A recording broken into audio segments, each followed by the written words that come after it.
તો કેમ છો એચઆરએશિયન? ધોરણ 10 વિજ્ઞાનમાં ચેપ્ટર નંબર 8 આનુવંશિકતા વન શોટ લેક્ચર આજે આપ્યો છે. અંતિમ દહાડ જે આપણી બેચ છે, જે ફ્રી ઓફ કોસ્ટ યુટ્યુબમાં છે, કે જે તમારી બોર્ડ 2026 માટે જોરદાર કામની છે, એ બેચનો વિજ્ઞાનનો આજે બીજો લેક્ચર છે. પહેલો લેક્ચર તમે નથી જોયો તો પ્લેલિસ્ટમાં જાઓ. પહેલો લેક્ચર ચેપ્ટર નંબર 7 આપણે કરાવી દીધો છે.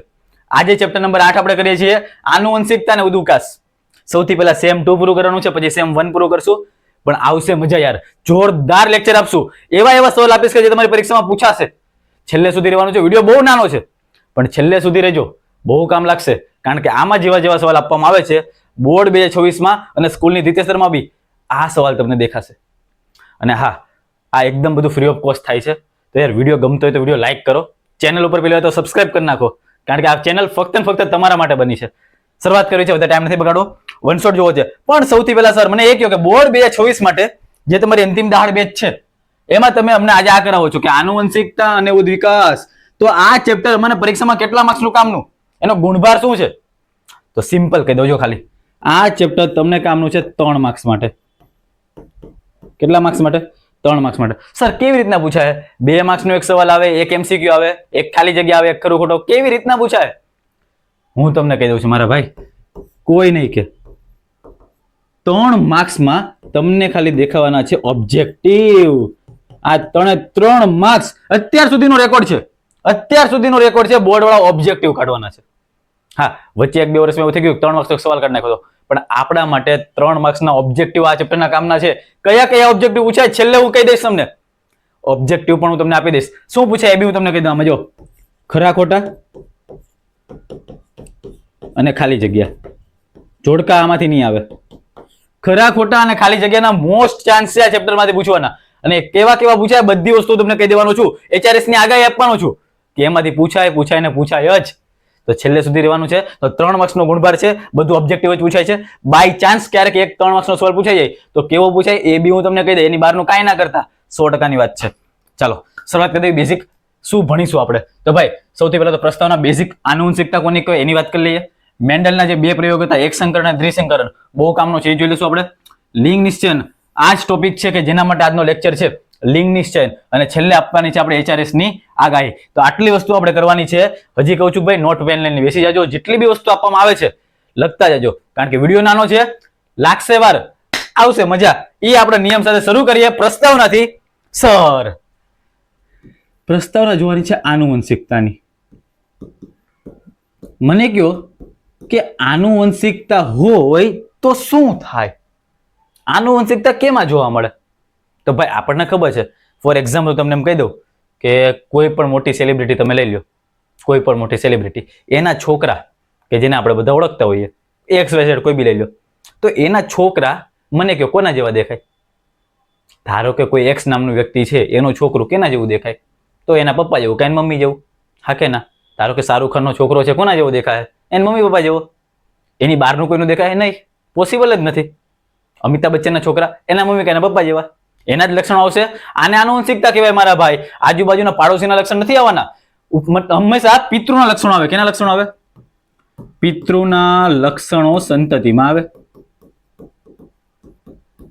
તેને આપણે આનુવંશિકતા કહીએ જ છીએ. હંમેશા યાદ રાખજો, ક્યારે જોવા મળે? જ્યારે ભિન્નતા હોય ત્યારે આનુવંશિકતા જોવા મળે. ભિન્નતા કેના લીધે આવે? લિંગી પ્રજનનમાં. જો લિંગી પ્રજનન કરીએ ભાઈ તો એના લીધે ભિન્નતાઓ વધારે જોવા મળે છે. લિંગી પ્રજનન કરીએ ત્યારે ભિન્નતાઓ જોવા મળે. એકદમ બાપા હોય એની જેવો સેમ બેટો ન હોય, થોડોક તો ડિફરન્સ હોય, થોડીક ભિન્નતા આવે જ. તો બસ આ જ આનુવંશિકતા છે. ખાલી બેઝિક નોલેજ લેવાનું તો કે આનુવંશિકતા છે શું, ક્યારે જોવા મળે? તો ભાઈ પ્રજનન સમય જોવા મળે છે. પિતૃનું લક્ષણ જ્યારે વારસામાં આવે છે, એ વારસા સમય જે કંઈ બી જોવા મળે છે એને આનુવંશિકતા કહીએ. પેઢી દર પેઢી જે પિતૃના લક્ષણો છે એ સંતતિમાં આવે એને આનુવંશિકતા કહેવાય. ક્લિયર? બીજું કાંઈ એમાંથી પૂછાતું નથી. પ્રસ્તાવના છે એટલે આપણે જોવી પડે. બટ નાવ સ્ટાર્ટ કરીએ કે આનુવંશિક લક્ષણો કયા હોઈ શકે. ખાલી 2 પોઈન્ટ મેં લખ્યા છે. પ્રત્યેક લક્ષણો 2 અથવા વધારે વૈકલ્પિક સ્વરૂપો ધરાવી શકે. કોઈ પણ એક લક્ષણ છે ને એ 2 કે 2 કરતા વધારે વૈકલ્પિક સ્વરૂપો ધરાવી શકે. આ તમારી એનસીઈઆરટી ની બેઠી લાઈન છે. એમસીક્યુ માટે કે ખાલી જગ્યા માટે મોસ્ટ ટાઈમ બી લાઈન છે, યાદ રાખવાની છે. ચોક્કસ લક્ષણ ચોક્કસ કારક એટલે કે જનીન વડે નિયંત્રિત હોય છે. ધારો કે હું તમને એમ કહી દઉં કે મારા વાળ વધવા, મારી મૂછ વધવી, તો આને શું કહેવાય? આ ચોક્કસ લક્ષણ છે. શું છે આવડું? આ ચોક્કસ લક્ષણ. તો આ ચોક્કસ લક્ષણ માટે મારા શરીરમાં શું હશે? ચોક્કસ જનીન હશે. એવું નહીં હોય કે ગમે ના લીધે મારા વાળ વધી જાય. નહીં, મારા વાળ ધારો કે એક્સ ના લીધે વધતા હોય તો એક્સ ના લીધે જ વધે. મારા વાળ ધારો કે વાય ના લીધે વધતા હોય તો વાય ના લીધે જ વધે.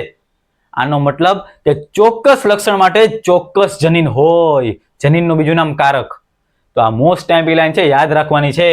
અને આપણને ખબર છે સર, લક્ષણો છે ને, લક્ષણો એના મેં બે ભાગ પાડ્યા છે. જો કારણ એટલા માટે કે બે પ્રકારના લક્ષણો આવી શકે. જનીનોની વાત કરું, લક્ષણો કે જેના લીધે આવશે, જનીનોના લીધે આવશે, બે પ્રકારના હોઈ શકે. એક આવે પ્રભાવી અને એક આવે પ્રચ્છન્ન. એક્સ અને વાય ફોર એક્ઝામ્પલ લઈ લો. એક્સ અને વાય સંતતિમાં જે જોવા મળે સૌથી વધારે એને આપણે શું કહેવાય? પ્રભાવી. જે પ્રભાવી હોય ને મારા ભાઈ, એ જ જોવા મળે. જ્યારે પ્રચ્છન્ન આવે ખરી, પણ પ્રચ્છન્ન જોવા ના મળે. સંતતિમાં બે લક્ષણ હશે, પ્રભાવી પ્રચ્છન્ન બંને જ, એક્સ વાય બંને આવે, પણ જે સૌથી વધારે દેખાય એને આપણે શું કહીએ? પ્રભાવી કહીએ. તો બસ ઈ જ ખાલી બે પ્રકારના લક્ષણોની વાત હતી, કે એક પ્રભાવી હોય અને એક પ્રચ્છન્ન હોય. બીજું આમાં કઈ નોલેજ નથી લેવું. આ સ્લાઇડ બી તમારા માટે કામ નથી, ખાલી આ બીજી વસ્તુ છે એ તમારા માટે કામની છે. આગળ વાત કરીએ. મેન્ડલનું યોગદાન. આપણે બધાને જાણ્યું છે કે મેન્ડલે છે ને વટાણાના પ્રયોગ કર્યા હતા ઘણા બધા. કેના પ્રયોગ કર્યા હતા? વટાણા. અને વટાણાનું આપણને સાયન્ટિફિક નામ બી આવડે છે, પિસમ સટાઇવમ. આ પિઝમ સટાઇવમ છે એના માટેના ઘણા બધા પ્રયોગો કર્યા હતા. અને એના મુખ્ય બે પ્રયોગો ધ્યાનમાં લેવામાં આવે છે. એક છે સર એક સંકરણનો પ્રયોગ. કયો પ્રયોગ? એક સંકરણનો પ્રયોગ. અને બીજો છે એ કયો પ્રયોગ છે? દ્વિસંકરણનો પ્રયોગ. ભાઈ છેલ્લે સુધી રહેજો, ખાલી 5 જ મિનિટમાં HRS ને આગળ આપું છું. ખાલી 5 જ મિનિટમાં છેલ્લે સુધી રહેવાનું છે. બે પ્રયોગ આપ્યા હતા ભાઈ, એક સંકરણ અને દ્વિસંકરણ. વાત કરીએ કે સૌથી પહેલા તો મેન્ડલે જે એક સંકરણનો પ્રયોગ આપ્યો એમાં એને શું વાત કરી? તો એને શું કર્યું? તો કે બે પ્રકારના છોડ લીધા, એક ઊંચા લીધા અને એક નીચા લીધા. ઊંચા માટેના જે જનીનો છે એને કહેવાય કેપિટલ ટી. નીચા માટેના જે જનીનો છે એને કહેવાય સ્મોલ ટી. હવે આ બે ની વચ્ચે એને શું કર્યું ભાઈ? પ્રજનન કરાવ્યું. અને એના લીધે જે પ્રજનન થયું એના લીધે F1 પેઢી મળી. કઈ પેઢી મળી? F1 પેઢી. અને એ મળી capital T small T. Sir capital T કેના માટે વપરાય? તો કે ઊંચા માટે. સર સ્મોલ ટી કેના માટે વપરાય? તો કે નીચા માટે વપરાય. જ્યારે કેપિટલ ટી સ્મોલ ટી બે જ્યારે આવ્યા F1 પેઢીમાં, પણ સર આ મને કેવું મળ્યું ખબર? ઊંચા મળ્યા. મને એવું પૂછાય કે F1 પેઢીની જે સંતતિ છે કેવી મળે છે? તો F1 પેઢીની સંતતિ સર ઊંચી મળે છે. શા માટે? કારણ કે એની અંદર જો આ કેપિટલ ટી છે ને પ્રભાવી છે. મેં હંમેશા કીધું હતું કે પ્રભાવી હોય ને એ જ દેખાય. જ્યારે કેપિટલ ટી હાજર હોય ત્યારે છોડ કેવા થાય? ઊંચા થાય. હવે આનું જ મેં શું કરી નાખ્યું? સ્વફલન. જ્યારે હું સ્વફલન કરીશ તો મને 4 સંતતિ મળી. બસ તમારી પરીક્ષા માટે આ કામનું. જ્યારે હું સ્વફલન કરું છું F1 પેઢીનું ત્યારે મને 4 સંતતિ મળી છે. એમાંથી 3 છોડ ઊંચા મળ્યા અને 1 છોડ નીચો મળ્યો. આ 3 છોડ ઊંચા એટલા માટે મળ્યા કારણ કે આની અંદર જો કેપિટલ ટી છે, કેપિટલ ટી છે, કેપિટલ ટી છે. તો જ્યારે કેપિટલ ટી આવે ત્યારે છોડ મારો કેવો થાય? ઊંચો.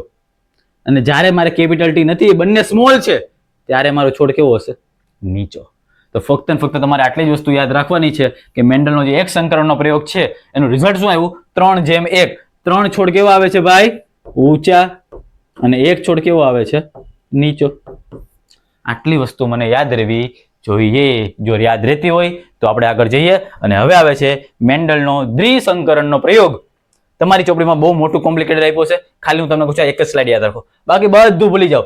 દ્વિસંકરણના પ્રયોગમાં ખાલી આટલી વસ્તુ યાદ રાખો, તમારી પરીક્ષા માટે કામ લાગશે. સૌથી પહેલા દ્વિસંકરણના પ્રયોગમાં બે લક્ષણો લીધા, પીળા અને ગોળ વટાણા લીધા, લીલા અને ખરબચડા વટાણા લીધા. એટલે કે એક એવો વટાણો નક્કી કર્યો કે જેનો કલર કેવો હોય? પીળો અને ગોળ હતા, અને બીજા લીલા અને હતા કેવા? ખરબચડા. અહીંયાથી બધા ખરબચડા છે. તો આ બે પ્રકારના લીધા. એમાં જે પીળા છે ને પ્રભાવી છે, લીલા છે કેવા છે? પ્રચ્છન્ન છે. તો બે પ્રકારના લક્ષણો લીધા. હવે બે વચ્ચે શું કર્યું ભાઈ? પ્રજનન. આ કેપિટલ વાય યલો દર્શાવે છે, કેપિટલ આર રાઉન્ડ દર્શાવે છે, જ્યારે અહીંયા પ્રચ્છન્ન છે. તો આ પ્રભાવી વાળો ભાગ છે અને આ સર પ્રચ્છન્ન વાળો ભાગ છે. તો પ્રભાવી અને પ્રચ્છન્ન વચ્ચે જ્યારે પ્રજનન કરવામાં આવે છે ત્યારે મને F1 પેઢી જે મળે છે એક આવી મળે છે. Capital Y, small Y, capital R, small R. અને એનો કલર અને એનો આકાર કેવો છે જોવાનો છે. તો પીળા અને ગોળ. કેવા ભાઈ? પીળા અને ગોળ. અને જ્યારે આનું તમે સ્વફલન કરાવો છો ત્યારે F2 પેઢી જે મળે છે એનું રિઝલ્ટ જ આપણા માટે ભગવાન જેવું છે. આ વસ્તુ તમારે યાદ રાખવાની છે. 9:3:3:1, 9:3:3:1. આ કેનું રિઝલ્ટ છે? તો દ્વિસંકરણના પ્રયોગનું રિઝલ્ટ છે. યાદ કેમ રાખવું સર? કઈ રીતના અમારે યાદ રાખવું? પરીક્ષામાં કેવી રીતના પૂછાય? અહીંયા જોવો ખાલી. એક ટ્રીક પણ તમારા માટે આપી છે. રિઝલ્ટ કેવું મળે છે ભાઈ? તો 9:3:3:1. આપણે બધાને ખબર છે કે આ દ્વિસંકરનું રિઝલ્ટ છે. 9:3:3:1. 9 કેવા હોય? પીળા અને ગોળ. 3 કેવા હોય? પીળા અને ખરબચડા. 3 લીલા અને ગોળ અને 1 લીલા અને ખરબચડા. યાદ કેમ રાખવાનું? જો અહીંયા ગોપી ખપી ગોલી ખલી. 9 કેટલી મળી? 9 ગોપી મળી. ગોપી એટલે ગોળ પીળા. ગોપી એટલે ગોળ અને પીળા. તો 9 ગોપી મળી. 3 ખપી ખરબચડા પીળા. 3 ગોલી, ઓલો ગોકુલધામ વાળું ગોલી નહીં, ગોળ લીલા અને બાકીનો 1 ખલી. ખલી હંમેશા એક જ હોય, ખબર ને? ઓલો ખલી WWE વાળો ખલી એક જ હોય. તો આ ખલી છે ને હંમેશા કેટલા હોય? એક જ. તો ગોપી ખપી ગોલી ખલી. આ રીતના યાદ રાખવાનું છે. નમજમ તંજમ તંજમ 1 યાદ રહેશે. તો આ તો દ્વિસંકરણનો પ્રયોગ. હવે મેન વસ્તુ પતી ગઈ છે ને હવે તમારી સામે જે આવે છે કે જે તમારી પરીક્ષામાં ભાઈ કેટલા ટકા? 100%. તમારી પરીક્ષામાં 100% આમાંથી જ નીકળવાનું છે લિંગ નિશ્ચય ટોપિક. અને એમાં બી કયું આવશે? નર માદા એટલે કે મનુષ્ય વાળું આવશે કે આવડું આવશે એ બી હું તમને કહી દઉં છું. ખાલી 2 મિનિટ મને આપો. સૌથી પહેલા તો લિંગ નિશ્ચય કહેવાય કોને? તો જુદી જુદી જાતિઓ જુદી જુદી પ્રકારની પદ્ધતિનો ઉપયોગ કરે. કેના માટે? લિંગ નિશ્ચય માટે. સરીસૃપ પ્રાણી હોય ને, સરીસૃપ પ્રાણી એ તાપમાન ઉપર આધાર રાખે. તાપમાન વધે કે ઘટે એના ઉપર નર અને માદા નક્કી થાય. જેમ કે કાચબો છે ને, કાચબામાં જો તાપમાન 30 કરતા વધી જાય, કાચબાનું જે ઈંડું હશે ભાઈ, એ કાચબાના ઈંડુનું તાપમાન 30 સેલ્સિયસ કરતા વધી જાય તો એના ઘરે માદાનો જન્મ થાય. કાચબાના ઘરે કોનો જન્મ થાય? માદાનો. ક્યારે? જો 30 સેલ્સિયસ કરતા તાપમાન કેવું થઈ જાય? વધી જાય. જ્યારે મગરની વાત કરીએ તો મગરમાં ઊંચું તાપમાન હોય ને તો નર આવે, નીચું તાપમાન હોય તો માદા આવે. આ સ્લાઇડ તમારા માટે 1 માર્ક્સ માટે મોસ્ટ ટાઈમ્પી છે. કેટલા માર્ક્સ માટે? 1 માર્ક્સ માટે મોસ્ટ ટાઈમ્પી સ્લાઇડ છે કે તાપમાન ઉપર કોણ આધાર રાખે? તો કે સરીસૃપ પ્રાણીઓ. એમાં કાચબા 30 કરતા વધારે માદાને જન્મ આપે. મગરની અંદર ઊંચું તાપમાન નર માટે, નીચું તાપમાન માદા માટે. નાવ છેલ્લો સ્ટેજ આવી રહ્યો છે કે જે તમારી પરીક્ષા માટે કામનો હોઈ શકે. ધેટ ઇઝ મનુષ્યમાં લિંગ નિશ્ચયન. સર તમે કીધું કે 3 માર્ક્સના ઓબ્જેક્ટિવ નીકળે છે, બટ બોર્ડ વાળાને તમારું પેપર અઘરું કરવું હોય, બોર્ડ વાળાએ ક્યાંક આ વખતે નવું કરવું હોય તો 3 માર્ક્સમાં એવો સવાલ પૂછે કે મનુષ્યમાં લિંગ નિશ્ચયન આકૃતિ સાથે સમજાવો. મનુષ્યમાં લિંગ નિશ્ચયન આકૃતિ સાથે સમજાવો. જો એવું ના પૂછે તો ઓબ્જેક્ટિવ તો કાઢશે જ. આમાંથી 100%ની વાત છે. ઓબ્જેક્ટિવ આમાંથી કાઢશે અને કેવા કાઢશે? હવે ખાલી એક જ સ્લાઇડની વાર છે, હમણાં બધું કહી દઉં છું કેવું કાઢશે. ચાલો વાત કરીએ. મનુષ્યમાં લિંગ નિશ્ચયન સૌથી પહેલા 2 લાઈન લખવાની હોય. લિંગી રંગસૂત્રો અને તેના પર રહેલા જનીનો દ્વારા થાય. લિંગ નિશ્ચયન કેના લીધે થાય? તો કે લિંગી રંગસૂત્રો દ્વારા. આપણને ખબર છે લિંગી રંગસૂત્રો કેટલા જોડ છે? એક જ જોડ. ભાઈ યાદ રાખજો, બોર્ડમાં ઘણી વાર પૂછાણો છે. લિંગ નિશ્ચયન માટેના લિંગી જોડ કેટલા હોય? 1 જોડ હોય એટલે કે 2 સંખ્યા થાય. અને એ બી આપણને ખબર છે કે ભાઈ નર હોય ને, નર એમાં XY હોય અને માદામાં XX હોય. ખબર છે બધાને? ઓકે. બીજી લાઈન, પિતૃમાંથી આનુવંશિકતા પામતા જનીનો વડે લિંગ નિશ્ચયન થાય. કેવી રીતના થાય એ બી હમણાં વાત કરું. આ યાદ રાખજો. બોર્ડનો PYQ છે ભાઈ. આ બોર્ડમાં ઘણી બધી વાર પૂછાઈ ગયો છે કે સ્નેલ છે, સ્નેલ કે જેનું બીજું નામ ગોકળગાય છે, એમાં લિંગ નિશ્ચયન જનનિક નથી. જનીન ઉપર આધાર જ નથી રાખતું અને તે લિંગ બદલી શકે છે. સ્નેલ હોય ને હંમેશા લિંગ બદલી શકે અને એનું લિંગ નિશ્ચય જનનિક નથી. તો સ્નેલ એટલે કે ગોકળગાયની વાત યાદ રાખવાની છે. 1 માર્ક્સમાં બહુ IMP કામ છે, IMP નું છે. ચાલો અહીંયા ધ્યાન આપો. નર અને માદા. નર છે ને ભાઈ XY, માદા XX. પરીક્ષા માટે કામનું કેવી રીતના પૂછાય? ધારો કે એક રમેશભાઈ છે, રમેશભાઈના ઘરે એક છોકરો આવે છે અને રમેશભાઈના ઘરે જે છોકરો આવે છે એનું જનીન X અને Y છે, તો એના ઘરે કેનો જન્મ થયો હશે? અને એનો આધાર કોની ઉપર હશે? બોલો મને કયો. તો એનો છોકરો કેવો હશે? જે બાળક આવ્યું છે XY છે તો શું હોઈ શકે? છોકરો હોઈ શકે. આધાર કોની ઉપર હોય? તો આધાર એના મમ્મી ઉપર ના હોય, કારણ કે મમ્મી તો XX જ આપે. પપ્પા XY આપી શકે. જો પપ્પામાંથી Y આવશે તો છોકરો આવે, પપ્પામાંથી X આવે તો છોકરી આવે. કઈ રીતના બધું કહું જુઓ. હવે આ 2 પતિ પત્ની છે. આ 2 શું છે? પતિ પત્ની. XY છે નર માટે, XX છે માદા માટે. ફોર એક્ઝામ્પલ સર, આમાંથી આવે છે X, આમાંથી તો કમ્પલસરી X જ આવશે. તો મને કે આ કેનો જન્મ થયો? XX એટલે તો કે માદાનો. બટ સર આમાંથી આવ્યો Y, આમાંથી X જ આવે, બીજું કાંઈ ન આવે, તો કેનો જન્મ થયો? નરનો. આ રીતના છે. જો XY છે તો નર, XX છે તો માદા. પણ સર નર આવું કે માદા આવું ડિપેન્ડ કોના ઉપર કર્યું? ક્યારેક મને પરીક્ષામાં એવું પૂછાય કે રમેશભાઈના ઘરે જે છોકરાનો જન્મ થાય છે અથવા રમેશભાઈના ઘરે છોકરીનો જન્મ થાય છે તો એના માટે જવાબદાર એની મમ્મી છે. ખોટું. જવાબદાર કોણ છે? ફાધર. હંમેશા પપ્પા જ જવાબદાર હોય. કેમ? કારણ કે એની પાસે X અને Y છે, જ્યારે આ લોકો તો XX જ આપવાના છે. જો આમાંથી X આવશે તો માદાનો જન્મ થાય, વાય આવશે તો નરનો જન્મ થાય. આટલી વસ્તુ ક્લિયર હોવી જોઈએ. જો હોય તો આ ટોપિક તમારો અહીંયા પતી ગયો છે. આમાંથી 100% છે, 100% પરીક્ષામાં આવવાનું છે, આવવાનું છે ને આવવાનું છે. શું આવશે? મનુષ્યમાં લિંગ નિશ્ચયન. હવે આમાંથી 1 માર્ક્સના કેવા પૂછાય અને 3 માર્ક્સમાં કેવું પૂછાય બધી વસ્તુ કહી દઉં છું. HRS ની આગાહીનો સમય આવી ગયો છે, પણ HRS ની આગાહી આપતા પહેલા ભાઈ વિડીયો ગમતો હોય તો લાઈક કરી દેજો, કારણ કે હવે આ લેક્ચર તમારા માટે જોરદાર સાબિત થાય. હેતુલક્ષીની વાત કરું, અહીંયા ખાલી થોડાક હેતુલક્ષી આપ્યા છે, ધ્યાન આપજો. બોર્ડની 2026 ની એક્ઝામ 100% પૂછાય. પિતા અને માતા તરફથી શું મળે તો છોકરો કે છોકરી થાય? એટલે ભાઈ સિમ્પલ છે. છોકરો કે છોકરી નક્કી કરવા માટે, ધારો કે છોકરો નક્કી કરવો છે મારે, તો પિતા પાસેથી શું મળવું જોઈએ? તો કે પિતા પાસેથી મને મળવું જોઈએ વાય, અને માતા પાસેથી એક્સ, તો મને મળી જાય છોકરો. અહીંયા એક્સ અને એક્સ તો મળી જાય છોકરી.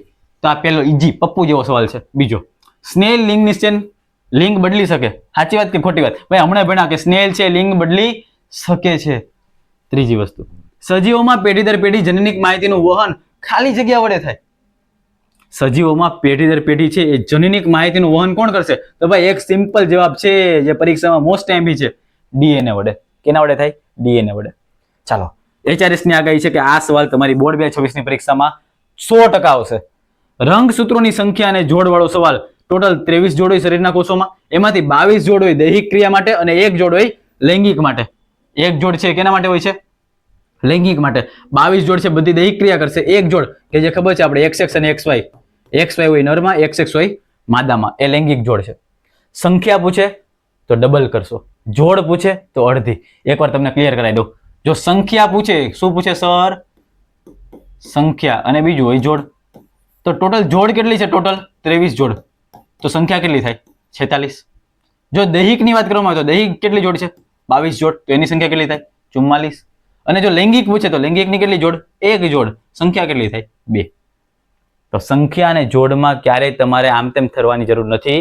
ફિક્સ રાખજો મગજમાં કે જોડ અડધી, સંખ્યા ડબલ. ઓકે, તો આ વસ્તુ તમારા માટે કામની છે. અને એક વસ્તુ મેં જે સાઈડમાં લખી છે, આ વસ્તુ મોસ્ટ ટાઈમ બી છે, NCERT માટે બી આપ્યું છે કે 2 પ્રકારના જે જનીનો છે, એક્સ અને વાય. આ એક્સ અને વાય જે રંગસૂત્ર છે એમાંથી એક્સ રંગસૂત્ર છે એ સામાન્ય આકારનું હોય. એક્સ રંગસૂત્ર છે કેવા આકારનું હોય? સામાન્ય આકારનું. જ્યારે વાય રંગસૂત્ર છે કેવું હશે? નાનું હશે. તો આ તમારા માટે મોસ્ટ ટાઈમ બી છે. નોટ અને પેન લઈને આખું લખી નાખજો, કારણ કે આ જ બધા સવાલ તમારી બોર્ડ 2026 માં આવવાના છે. આ જ બધા સવાલ બોર્ડ 2026 માં આવવાના છે. આગળ ફાઇનલી મેં તમને એવું કીધું કે જો 3 માર્ક્સનો ઓબ્જેક્ટિવ ન નીકળે તો સર 3 માર્ક્સનો એક સવાલ નીકળી જાય. 3 માર્ક્સનો એક સવાલ નીકળી જાય. અને એ બી કયો નીકળશે? તો એ હશે મનુષ્યમાં અથવા તો માનવમાં લિંગ નિશ્ચયન સમજાવો. મનુષ્યમાં કે માનવમાં લિંગ નિશ્ચયન સમજાવો. 3 માર્ક્સમાં આ સવાલ નીકળી શકે જો એ લોકોએ 1% જો પેપર આમ અઘરું કરી નાખ્યું હોય તો. બાકી આમાંથી 100% શું નીકળે છે સર? ખાલી જગ્યા અને ખરા ખોટા. ખાલી જગ્યા અને ખરા ખોટા જ નીકળે છે આમાંથી. પણ આ લોકો વેરિએશન કરવા માંગતા હોય તો 3 માર્ક્સમાં કાઢી શકે. અને ખાલી જગ્યા અને ખરા ખોટા માટે બી 3 માંથી જે 3 માર્ક્સ છે એમાંથી સર 2 માર્ક્સ જેટલા તો આ જ ટોપિક ના છે, લિંગ નિશ્ચયનના. એટલે આખી ચોપડીમાંથી કઈ કરો કે ના કરો, આ ટોપિક કરી નાખજો. આ ચેપ્ટરમાં આ ટોપિક કરવો પડશે ને પડશે, કારણ કે 3 માંથી 2 માર્ક્સ તો આ તમને આપી જ દેશે, લિંગ નિશ્ચયન. તો આ ટોપિક કરી નાખવાનો છે. આ હતી તમારી HRS ની આગાહી. ફાઇનલી આપણે હવે અહીંયા એક સ્લાઇડ નાખવાની હતી કે જે આપણે નાખી નથી, બટ અત્યારે હું તમારે હું નાખી દઉં છું. અને એ છે સબસ્ક્રાઇબ. સર કેમ એવું? સબસ્ક્રાઇબ કરો, કારણ કે હવેથી ગુજરાતી, ગણિત, વિજ્ઞાન, સમાજ, અંગ્રેજી બધા માટે 1 શોટ સિરીઝ આવી રહી છે. અંતિમ દહાડ આવી રહી છે. બોર્ડ 2026 માં સારામાં સારા ટકા લાવવાની ગેરંટી માટેના આ લેક્ચર તમને બહુ કામ લાગવાના છે. તો અત્યારે જ ભાઈ પહેલી વાર હોય તો જોડાઈ જાઓ. અને વોટ્સઅપ ગ્રુપમાં લિંક આપી દઉં છું નીચે, એમાં જોડાઈ જાઓ અને એ વોટ્સઅપ ગ્રુપમાં જોઈન થઈ જાઓ, કારણ કે બધા IMP મટીરિયલ એમાં આવી જશે. આજના ચેપ્ટરના જેટલા બી હેતુલક્ષી IMP છે એની PDF હું તમને આજે સાંજે મોકલી દઈશ. તો વોટ્સઅપ ગ્રુપમાં જોડાવાનું ના ભૂલતા. મળે છે નવા લેક્ચરમાં. ત્યાં સુધી જય હિન્દ, જય ભારત.